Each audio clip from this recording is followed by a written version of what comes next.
Sveicināti Vents balss skatītāji!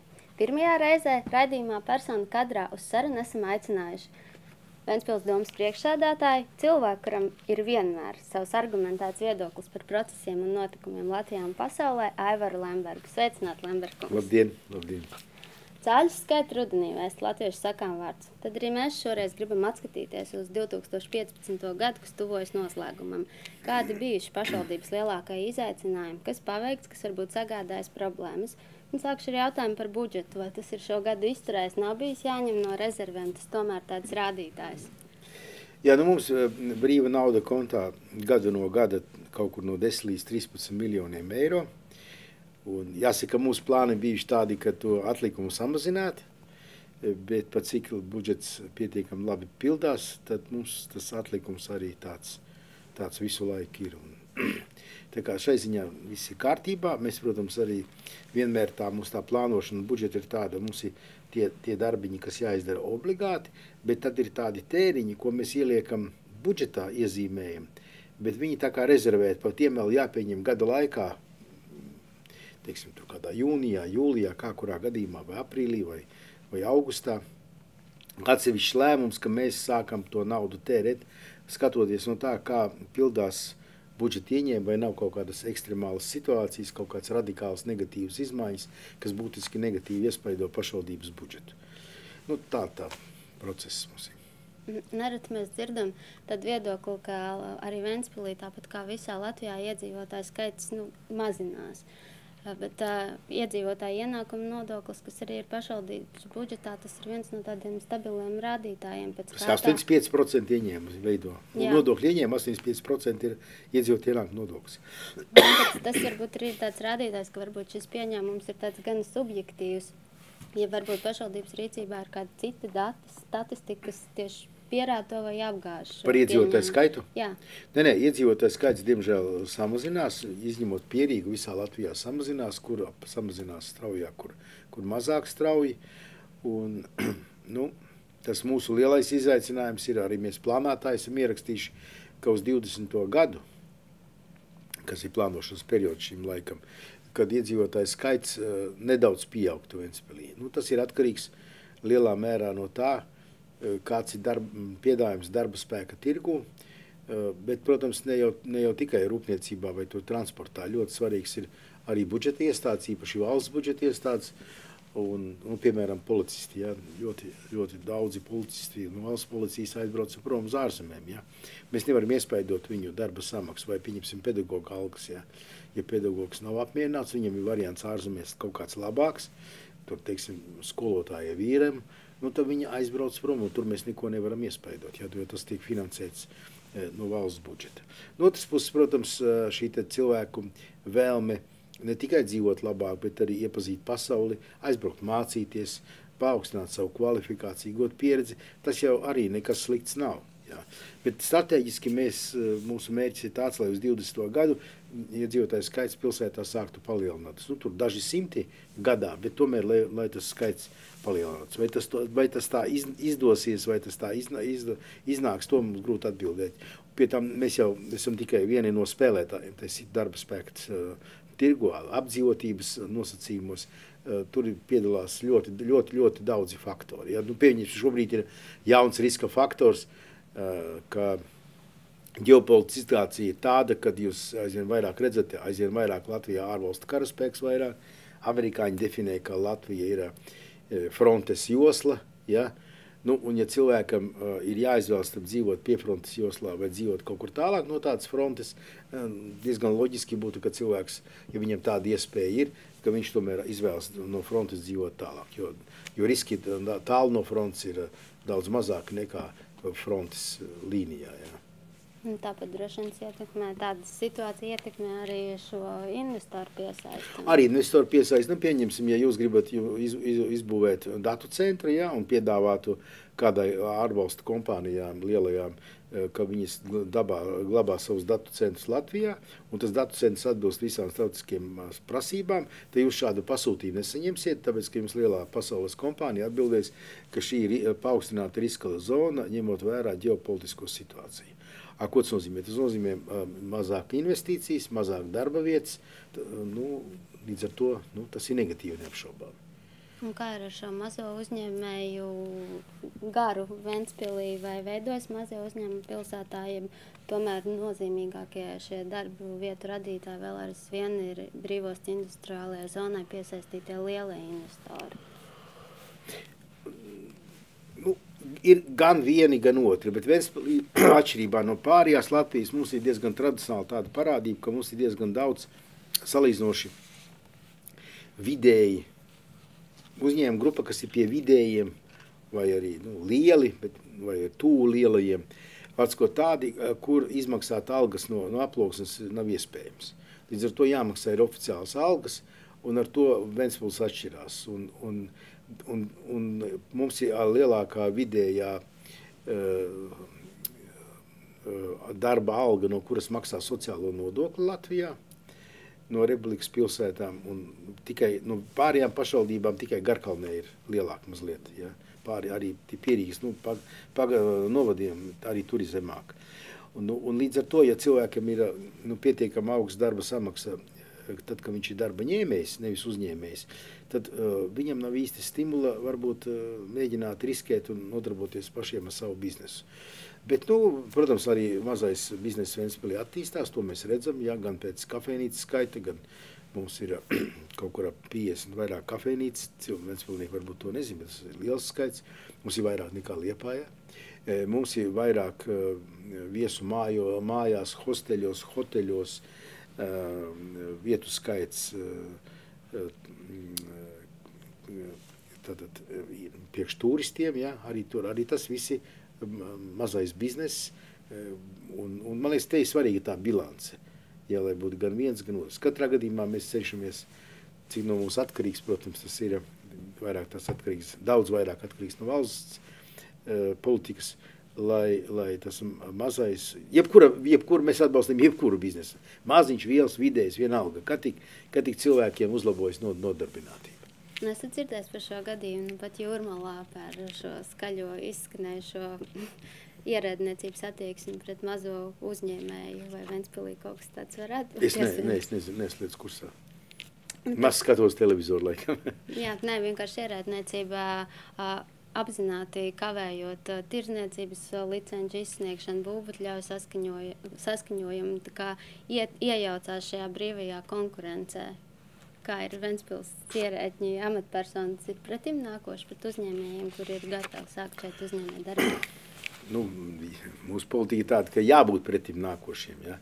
Protams, ir jāvērtē katrs gadījums ļoti individuāli un arī ļoti profesionāli. Ja?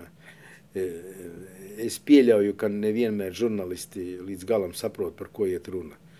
Un tā, ja kāda atļauja ir vajadzīga, tad viņa jau vajadzīga ne tikai tam uzņēmējam, arī ne tikai no tāda valsts viedokļa, ka tur kaut kur likumā ierakstīts, bet faktiski, ja tu saņem atļauju un tev viss kārtībā, tas tev nodrošina stabilu biznesa vidi. Pieņemsim ugunsdrošības noteikumi, ja tev kaut ko prasa, un tu tos ievērā, tad tev samazinās riski, ugunsgrēka riski.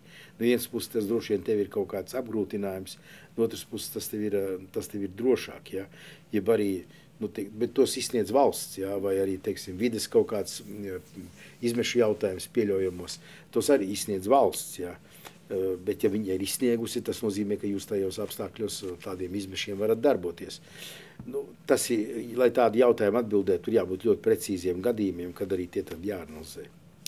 Runājot, jūs jau pieskārāties šīm naktsmītnēm un izmitināšanas uzņēmumiem, kādu ir bijuši aizvadītā turisma sezona? Laika apstākļi nenāca mums šovasar pa labu, bet Ventspilī pēdējos gadus visu laiku ir bijusi tā tendence, ka tas turistu skaits vien aug, un kāda ir statistika par šo gadu?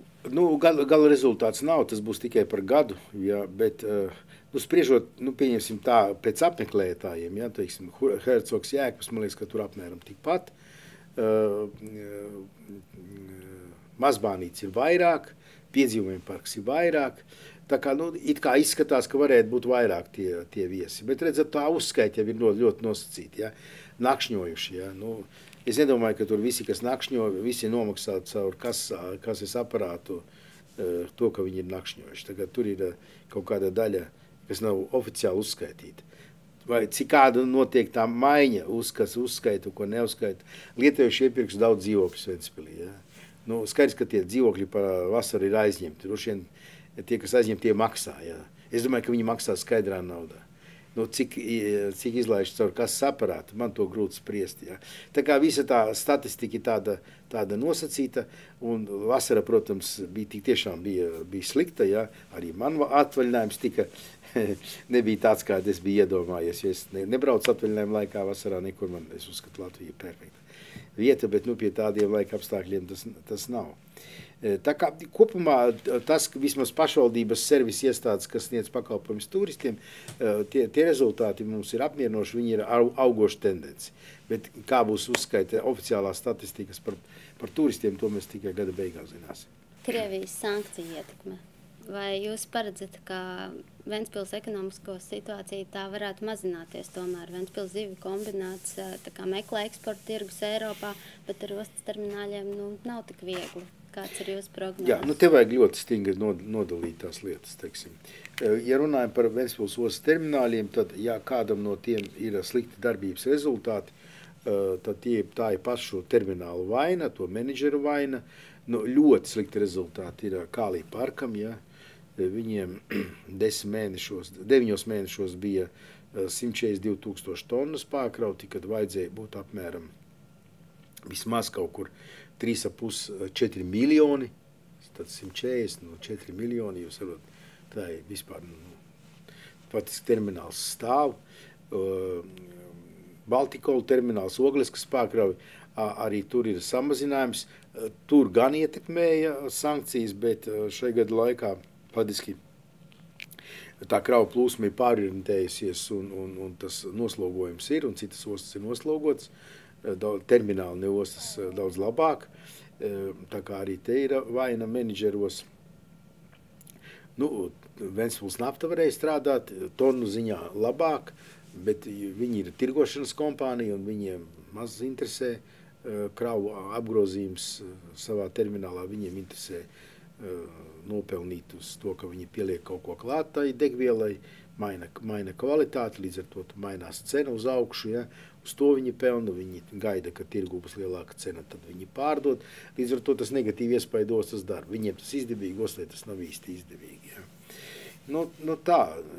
Graudu termināls, lai arī pagājušajā gadā vispār stāvēja, šogad ir labāki tie rezultāti, bet arī viņi nav tādi.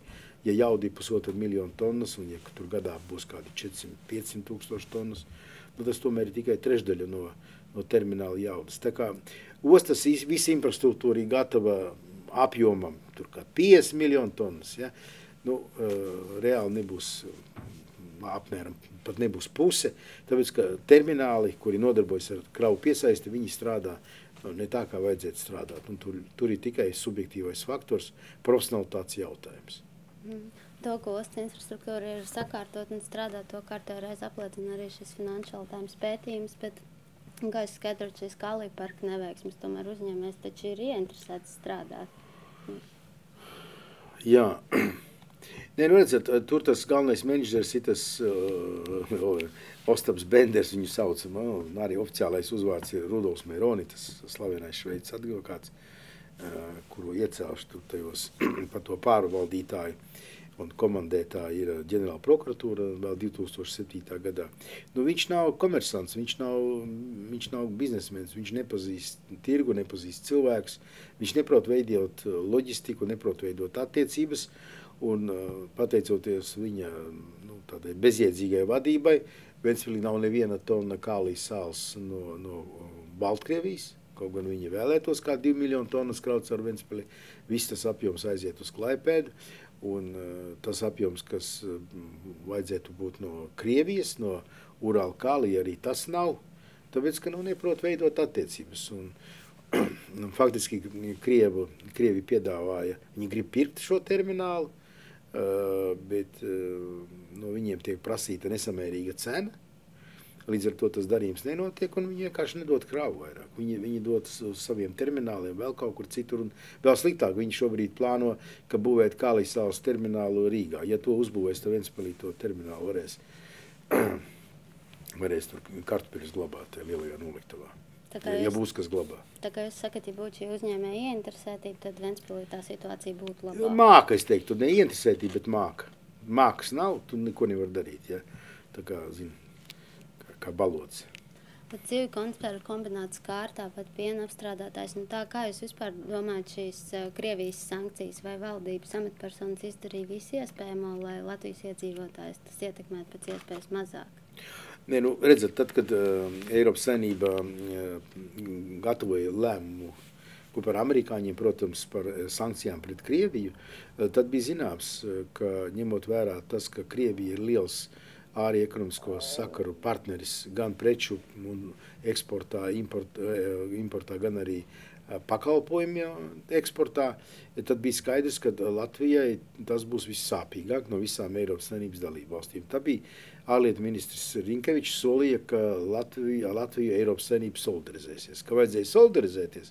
Tad tur viena mēneša zaudējums kompensēja piensaimniekiem, tagad vēl tur kaut ko piemeta, bet tas bija saistīts ar franču streikiem, jo pārprodukcija ir piena tirgū, bet faktiski tāda mērķtiecīga palīdzība Latvijai, kā galvenai cietušai no sankcijām pret Krieviju, un pēc tam Krievijas atbildes sankcijas pret Eiropas Savienību, faktiski tāda nav. Un tagad mēs redzam, tad, kad vāciešiem nav kur likt bēgļus vai zviedriem, tad viņi uzspiež mums bēgļus, savukārt, ka mums vajag palīdzēt, jo mums ir sankciju negatīvas, tad, diemžēl, solidaritāte tiek aizmirsta un mūsu vadoņi, diemžēl, ir par mīksta, lai viņi varētu kaut kā to situāciju iztirgot. Ja, jo Latvija jau varēja uzlikt veto. Latvijai vajadzēja vienkārši pateikt, ka mēs piekrītam sankcijām, bet sankcijas mums radīs, piemēram, 100 miljonu zaudējumu katru mēnesi, esat tik laipni, ja ne visu, vismaz daļu mums kompensē. Nu, nezinu, pusi pieņems, 50 miljoni. Nu, tas gadā būtu 600 miljoni, mēs saņemtu kompensācijās, nu, tad mēs varētu tur piensaimniekiem, zivju apstrādātiem, veicināt investīcijas nozarēs, lai attiecīgās teritorijās, lai būtu nodarbinātība, ja, apgūt jaunas tirgus un tā tālāk. Nu, diemžēl mēs tādā veidā tirgoties neprotam, ja, nu, ja neprot tirgoties, tad nekā, nu, tad noslauka kājas un aiziet, ja. Tā, diemžēl ir. Un tad vēl jūs esat izteicies par šo Latvijas prezidentūras laiku, kurā iekavējās arī šo jauno Eiropas fonda apgūvu, kas līdz ar to nozīmē, ka netiek piedota šī degviela ekonomikas attīstībai. Tāpat inkubātora programma, kas līdz ar to tagad vēl nav apstiprināta, un visticamāk būs tik nākamgad. Kura programma? Biznesa inkubātora, manuprāt, jā, kas šobrīd līdz ar to nedarbojās, un droši vien arī pašvaldība nevar startēt projektos, kas savukārt dod darbu būvniekiem. Nu, kā jūs to skaties šobrīd? Nu, ir prezidentūra beigusies, šobrīd viss notiek? Jā, nē, nu kā notiek? Nu, redzat, tur jau tā ir tāda piesakšanās ar prezidentūru. Ja? Tur jau svarīgi ir ierēdniecībai dot uzdevumu, ka viņiem ir jāgatavo attiecīgi dokumenti. Nu, ir tāda koalīcijas fondu darba grupa, ko vada premjere, kurā skata jautājumus, kas saistīti ar Eiropas struktūru fondu līdzekļu ātrāku apguvi. Nu, tās sanāksmes tur notiek, nu, apmēram tur reiz 2 mēnešos. Es pēdējā nepiedalījos, tā es visās esmu piedalījies, un tur tiek dot uzdevumi. Ministrijām tiek doti uzdevumi. Nu, un ja mēs paskatāmies, tad, kad nākošais skata izpildi, nu, tad tur 10-15 uzdevumi nav izpildīti. Ja? Nu, piemēram, izglītības zinātnes ministrija, tur regulāri neizpild tos uzdevumus. Ja? Nereizi, ne tikai neviens nav noņemts no darba, ne tikai neviens nav sodīts, bet neviens pat nav sabārts. Neviens pat nav sabārts. Un es katreiz saku, nu kad beigsies tas bardaks? Gatavo jautājums, tur iedod materiālus, burtiski dažas stundas pirms sanāksmes laika. Lēmumus, kādu nu, tur piedāvā pieņemt. Iedod sanāksmes pašā sākumā, ka tu pat nevar izlasīt to lēmumu, jo sākas sanāksme. Ja? Nu, tāds viselementārākās darba, normālas organizācijas un atbildības trūkums. Jā. Un tā tas 1 mēnesis, 2 mēnesis, 3 mēnesis un nedara un nepilda un nekādu sankciju nav. Jā. Tāpēc ļoti izbrīnījis bija pēkšņi, kad tur Matīsu, tad pēkšņi tā, neko nesako, pēkšņi atlaiž. Jā. Tur pilnīgi citas nozares vajadzēja sen atlaist, vai ne? Tur nekā. Tur pat nav ne aizrādījums, nekā, ne sods, nu nekas. Pat nav balss nav pacelt. Pat nav kolaksusis. Tad jūs piekrītat, ka drīzāk būtu jāatlaiž premjeru? Jā. Nu, katrā gadījumā es domāju, ka tas organizatoriskais darbs valdības prasa daudz augstāku kvalitāti un organizētību. Jūs paņemiet valdības dienas kārtība, viņai jābūt ielikta internetā piekdien, un valdības sēde ir otrdien. Jūs salīdzināt piekdienu dienas kārtību ar otrdienu izskatītu. Jūs redzēsiet, cik daudz tur jautājumu ielikt ir, pārkāpjot noteikto reglamentu. Ja? Es to saucu par studentu sindromu, ka nav laikā sagatavot jautājumus. Ko nozīmē, ja laikā nesagatavo jautājumus? Tas nozīmē, ka valdības locekļi nevar iepazīties ar tiem, koalīcijas partneri nevar iepazīties ar tiem, ar saturu, sabiedrība nevar iepazīties, viņa nevar izteikt savus iebildumus, priekšlikumus, izanalizēt, nav. Noliek un uzreiz jautājums skata. Neviens neko nezina, un līdz ar to faktiski valdības locekļa darba piedalīšanās tai vai citā valdības sēdē, skatot ne viņa jautājumu, ja? Viņi ir formāli, un tad bieži tiek pieļauts kaut kāda sasteigtība kļūdas. Ja jūs pieņemat kļūdainu sasteigts, dēļ steigas pieņemat kļūdainu lēmumu, tas nozīmē, ka tas rezultāts ir kļūdains. Un ja tāda ir daudz, tad tā attīstība ir kļūdaina, vai pa lēna, vai kļūdaina, vai kaut kas tam līdzīgs. Kā jūs varat teikt, jūsu vadītā partija Latvijā un Ventspilī šobrīd valdībā ir pārstāvēta koalīcijā, nevis opozīcijā, vai pašvaldībai? Tomēr ir no tā kāds ieguvums, kāds reāls pienesums no tā, ka esam koalīcijā. Nē, redzat, jā. Tur jau konkrēti priekš Ventspils mēs tā jautājums tos nerisinām. Bet mēs, protams, cenšamies, lai tie valdības lēmumi, kādi tiek gatavoti, lai viņi nekaitētu vismaz, bet vēlams, lai veicinātu Ventspils attīstību. Bet, protams, ja būs tikai ka Ventspilība un pārējie neveicina, tad tur nekas prātīgs nesanāks. Un, tāpēc mēs ļoti aktīvi piedalāmies šajā te lēmumu sagatavošanas un analīzes procesā. Piemēram, profesionālās izglītības sistēmā Izglītības zinātnes ministrija sadalīs naudu pa profesionālām skolām, tehnikumiem. Pieņemsim, tur ir Ventspils tehnikumam 2,4 miljoni eiro. Mēs uzstādījām jautājumu, pamatojot visām skolām, tur katrai skolai savi cipari, kāpēc tai skolai tieši tāda summa nesavādāk. Tai fondu darba grupā tika uzdots Izglītības zinātnes ministrijai mēnešu laikā līdz jūnijam tādu pamatojumu sagatavot, jo viņi iedod pliku tabulu. Kāpēc tā?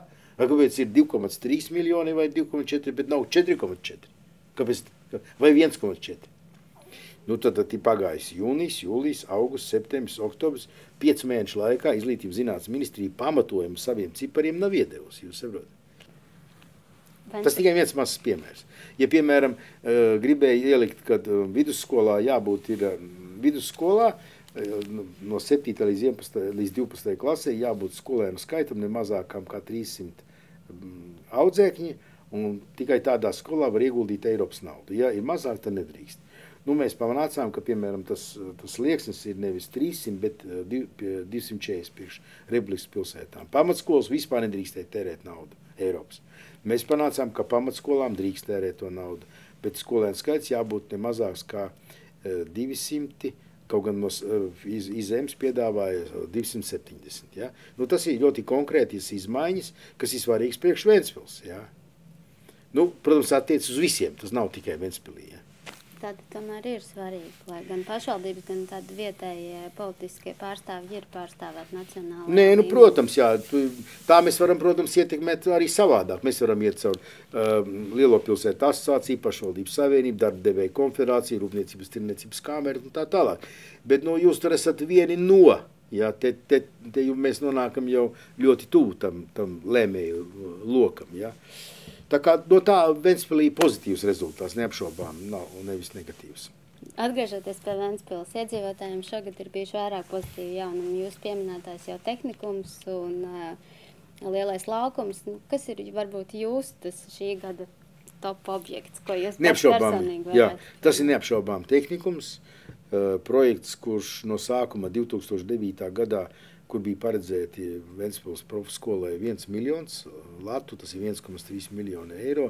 Gala rezultātā bija 15 miljonu eiro. To mēs panācām šādas milzīgas izmaiņas visā Latvijā, koncentrējot resursus. Pirmās tehnikums, kas tika nodots eksploatācijā, pārējie vēl būvējas.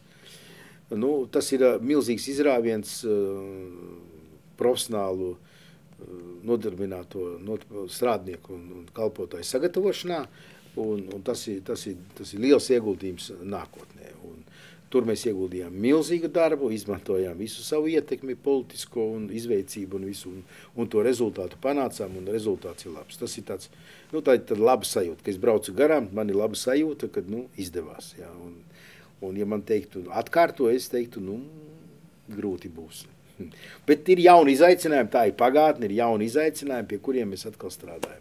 Varbūt tuvojas vēl valsts svētki, es jums pajautāšu, kā pats plānojat tos pavadīt un kāda ir tradīcija, ko jūs varētu vēlēt mūsu skatītājiem valsts svētkus gaidot? Jā, nu es atzīmēšu tos uz pili nebraukšu Rīgā, atzīmēšu tepat Ventspilī, mums ir svinīgais pasākums, droši man arī tur būs kāds ievadu vārds jāpasaka.